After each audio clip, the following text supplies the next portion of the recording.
A paz do Senhor a todos. Hoje nós vamos falar sobre as 7 taças da ira de Deus.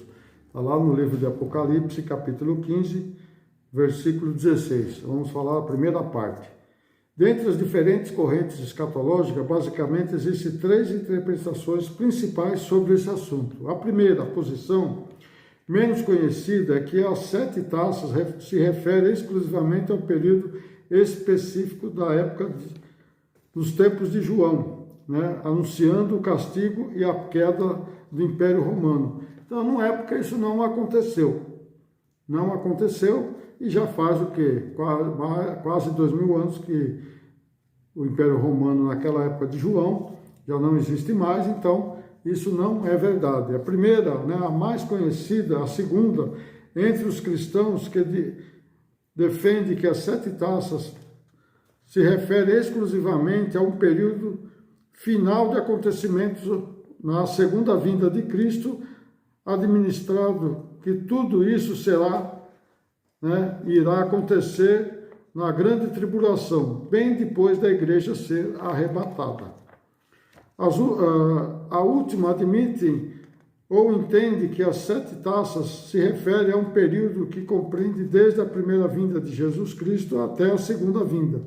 Mas o próprio Jesus fala sobre esse assunto e fala que é o princípio das dores, que está lá escrito no livro de Mateus, capítulo 24, do versículo 1 ao 14, Marcos, capítulo 13, do versículo 1 ao 13, e Lucas, do versículo 21, do 5 ao 19. Então, o que está acontecendo hoje é o princípio das dores, não é as taças, nem os 7 selos e nem as 7 trombetas, não. Mas as pessoas pensam, cada um tem a sua ideia sobre isso. Mas vamos falar aquilo que está escrito na Bíblia. Nós vamos entender que até essas taças se referem ao final da época do Anticristo. Apocalipse capítulo 15, versículo 1 diz assim: E vi outro grande e admirável sinal nos céus, 7 anjos que tinham as 7 últimas pragas, porque nelas é consumada a ira de Deus. No 2, e vi como o mar de vidro misturado com fogo, e também os que saíram vitoriosos da besta e da sua imagem, e de seu sinal, de seu número, e de seu nome, que estava junto ao mar de vidro, e tinham as harpas de Deus. Esse sinal é grande e admirável, aparentemente porque lida com as 7 últimas pragas enviadas pelo Senhor. As pragas das taças da ira de Deus são muito mais fortes e mais difundidas do que os juízos da abertura dos 7 selos e das 7 trombetas.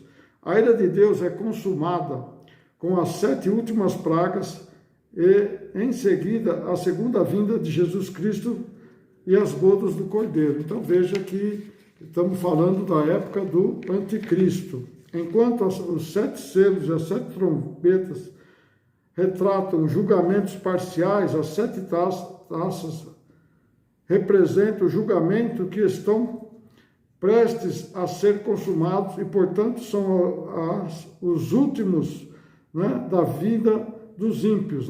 Então são as últimas da vinda dos ímpios e vista claramente no segundo versículo, onde os vitoriosos são os mártires fiéis a Cristo, que não adoraram a besta e nem a sua marca, mas não deixaram de crer na vinda de Jesus Cristo através das palavras de Deus. Então você vê que eles não deixaram de crer, então aqueles que não deixaram de crer são os mártires daquela época, que muitos vão morrer, mas vão morrer não aceitando a marca da besta, e esses estarão na vida eterna junto com Cristo, estarão lá no milênio. João retrata no livro do Apocalipse que ao longo da história, Deus sempre enviou juízos parciais que avisam o ímpio sobre o seu pecado, mas quando esses avisos são desprezados, então segue-se o derramamento conclusivo da ira, da sua ira com as pragas finais. Este período final da sua ira sem arrependimento dos ímpios e completa o dia do juízo final. Então, não haverá mais arrependimento dos ímpios nesses dias, né? E vai até só, depois vão ser julgados no julgamento final. Apocalipse 15, 5. E depois disto olhei, e eis que o templo do tabernáculo do testemunho se abriu nos céus. 6. E os 7 anjos que tinham as 7 pragas, né, as 7 pragas que saíram do templo vestidos de linho puro e resplandecentes e cingidos com cintos de ouro pelo peito. Estes 7 anjos são os que vão administrar as 7 pragas, né, as quais são as últimas pragas. Então, vai ser as últimas, não vai ter mais. Suas vestiduras são de linho puro, resplandecente e cingidos com cintos de ouro, significando as suas vestiduras como pureza e o cinto a justiça, representando os sacerdotes do passado, mas agora sendo justos e perfeitos. Então, eles estão representando os sacerdotes do passado, só que no passado os sacerdotes não eram justos e nem perfeitos. Hoje, esses anjos são justos e perfeitos, diferente do que era no passado e diferente do que é hoje, né? Apocalipse 15, 7. E um dos 4 animais deu aos anjos 7 salvas de ouro, cheias da ira de Deus, que vive para todo sempre, no 16:1. E ouvi, e vindo do templo, vi a voz que dizia aos 7 anjos: ide e derramai sobre a terra as 7 taças da ira de Deus. João enfatiza que a taça posta pelos 7 anjos são os últimos flagelos da cólera de Deus.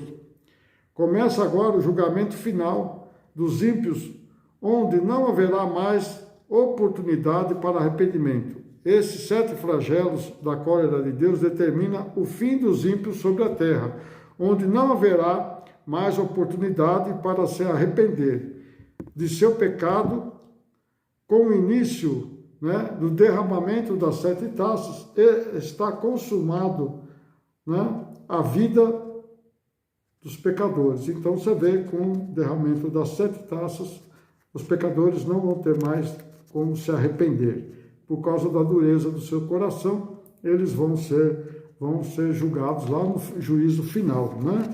Julgamento final, quando Deus, todos irão comparecer perante o tribunal de Deus. E ali vai ser julgados, um para a glória e outros para o pecado eterno, né?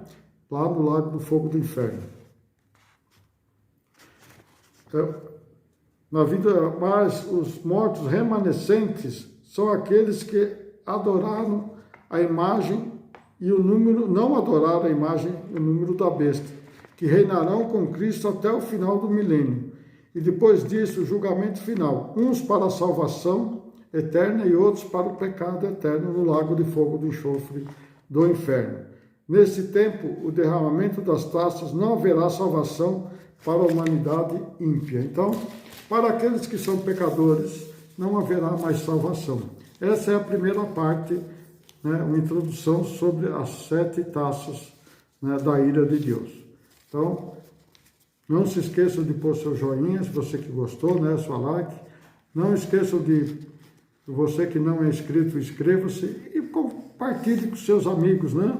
Porque ainda nós vamos falar sobre o que vai acontecer até o final dos tempos, até a volta de Jesus no milênio. Então, esse é o começo do julgamento dos ímpios, né? Dos ímpios que estão vivos, não os que estão mortos, mas os que estão vivos, para que se arrependam, mas agora não terá mais oportunidade para o arrependimento. Que Deus abençoe a todos.